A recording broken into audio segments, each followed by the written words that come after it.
आज के इस वीडियो में मैं संस्कृत व्याकरण में कारक प्रकरण पढ़ाऊंगी, क्योंकि संस्कृत में किसी भी शब्द को या अर्थ को समझने के लिए कारक पढ़ना जरूरी है। साथ ही जब हम संस्कृत में अनुवाद करते हैं तो हमको कारक समझना जरूरी है, क्योंकि यदि उसकी विभक्तियां हमें मालूम नहीं होगी तो हम संस्कृत व्याकरण में यानी संस्कृत में अनुवाद नहीं कर सकते हैं। इसलिए आज मैं आप सबों को संस्कृत में कारक प्रकरण पढ़ा रही हूँ।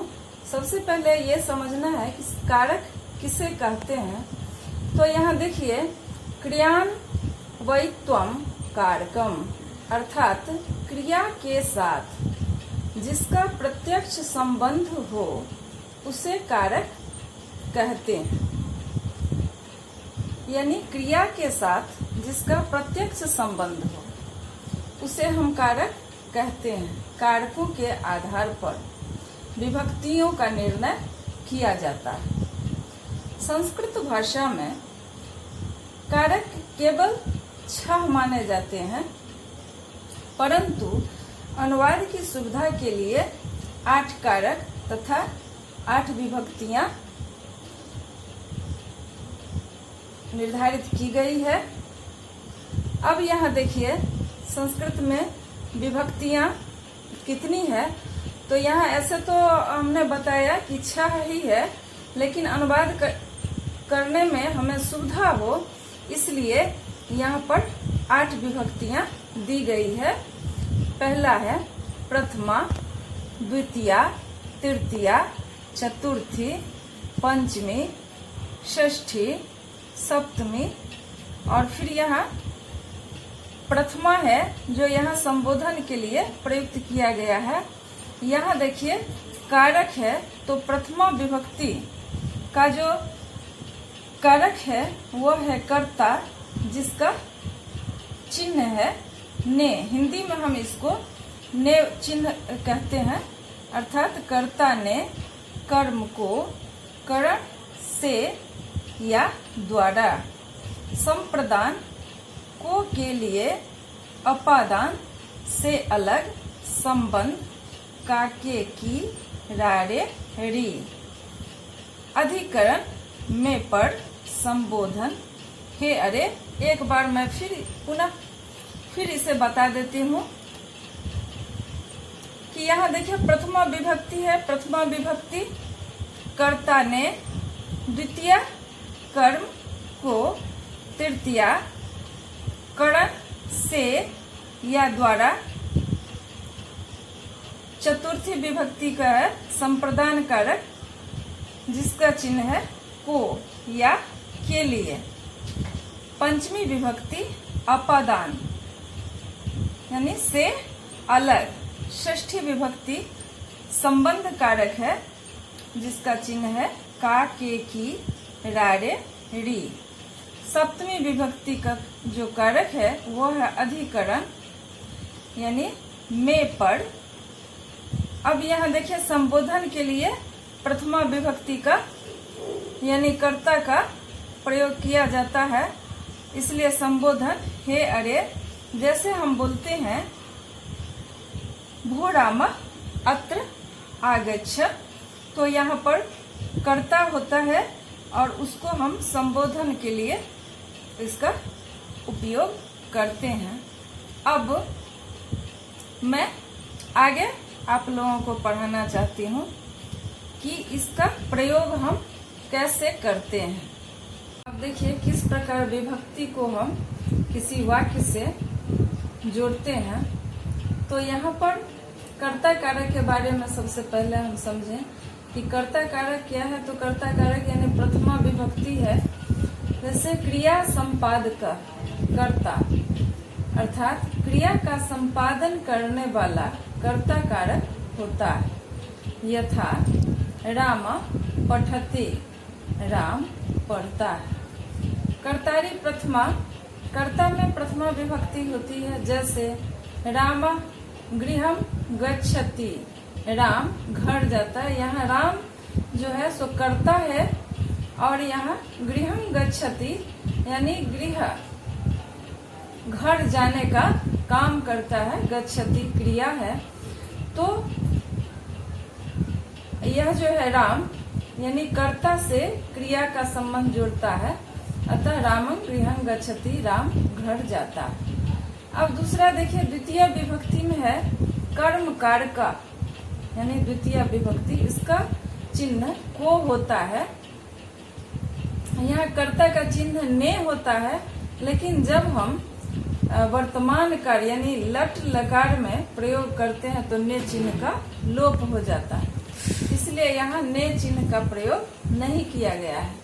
कर्म कारक में जो द्वितीय विभक्ति है इसका चिन्ह को है, यानी कर्म कर्तुरीप्सी ततमं। कर्म अर्थात कर्ता की अत्यंत इच्छा जिस काम को करने में हो उसे कर्म कारक कहते हैं। जैसे रमेश पुस्तकं पठति यानी रमेश पुस्तक को पढ़ता है। यहाँ देखिए, यह जो पुस्तक है यह कर्म कारक है, क्योंकि रमेश काम करता है। कौन सा काम करता है? तो पढ़ने का काम करता है। तो रमेश हो गया कर्ता और पढ़ना हो गया क्रिया। लेकिन यहाँ पढ़ता है तो क्या पढ़ता है? तो पुस्तक पढ़ता है, अर्थात रमेश पुस्तक को पढ़ता है, इसलिए यहाँ है रमेश पुस्तकं पठति। राम फलं खादति, राम फल को खाता है, अर्थात फल कर्म कारक है, खादति क्रिया है और राम कर्ता। राम फलं खादति, राम फल खाता। कर्म कारक तृतीया विभक्ति।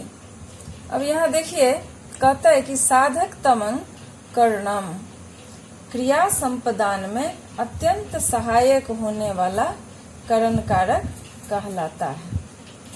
करण कारक में तृतीया विभक्ति होती है। जैसे राम वाणेन रावणं हतवान, राम वान से, राम ने वान से रावण को मारा। अब यहाँ देखिए, यहाँ राम वाणेन यानी राम रावण को मारने का काम किया, तो उसका साधन क्या था? तो वाण था। अर्थात हम जिस काम को करते हैं उसका साधन जो होता है, जैसे अहम कलमेन पत्रम लिखामे, मैं कलम से पत्र लिखती हूँ, तो यहाँ लिखने का जो साधन है वह कलम है, यहाँ मारने का जो साधन है वह वाण है। अर्थात राम वाणेन रावणं हतवान। अब चतुर्थी विभक्ति में आते हैं, यह संप्रदान कारक है। संप्रदान कारक चतुर्थी विभक्ति। संप्रदाने चतुर्थी, संप्रदान कारक में चतुर्थी विभक्ति होती है। जैसे सह ब्राह्मणाय भोजनम पचति, इसका जो चिन्ह है वो है के लिए। संप्रदान कारक का चिन्ह के लिए है। जब हम किसी के लिए कोई काम करते हैं तब हम संप्रदान कारक का प्रयोग करते हैं। जैसे सह ब्राह्मणाय भोजनम हम पचति, वह ब्राह्मण के लिए भोजन पकाता है। अब आते हैं पंचमी विभक्ति पर। अपादान कारक पंचमी विभक्ति। अपादाने पंचमी, अपादान कारक में पंचमी विभक्ति का प्रयोग किया जाता है। जैसे वृक्षात पत्राणि पतन्ति, वृक्ष से पत्ते गिरते हैं। इसमें अलग का भाव होता है। जब हम किसी भी काम को करते हैं और वहां पर वह चीज उससे अलग हो जाता है, तब हम उसमें अपादान कारक का प्रयोग करते हैं। यहाँ आपने पढ़ा कि करण कारक में भी से विभक्ति होती है और अपादान कारक का भी जो करण कारक का चिन्ह भी से है और अपादान कारक का भी चिन्ह से है। लेकिन यहाँ करण कारक में से द्वारा है, यानी सहायता करता है यह। सहायक है और यहाँ पर अलग करने का काम करता है। वृक्षात पत्राणि पतन्ति, जब पत्ते वृक्ष से गिरते हैं तो यहाँ पर वृक्ष से पत्ते अलग हो गए, यानी अलग का भाव यहाँ दर्शाता है। अब हम आते हैं संबंध कारक पर।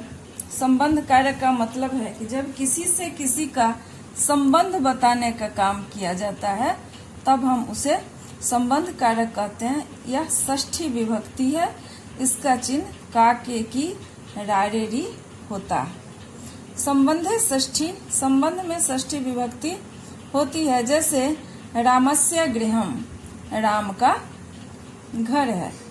या फिर हम कहेंगे कि रामस्य भार्या सीता अस्ति, राम की पत्नी सीता है। इस प्रकार यह संबंध कारक यानी षष्ठी विभक्ति के बारे में मैंने बताया।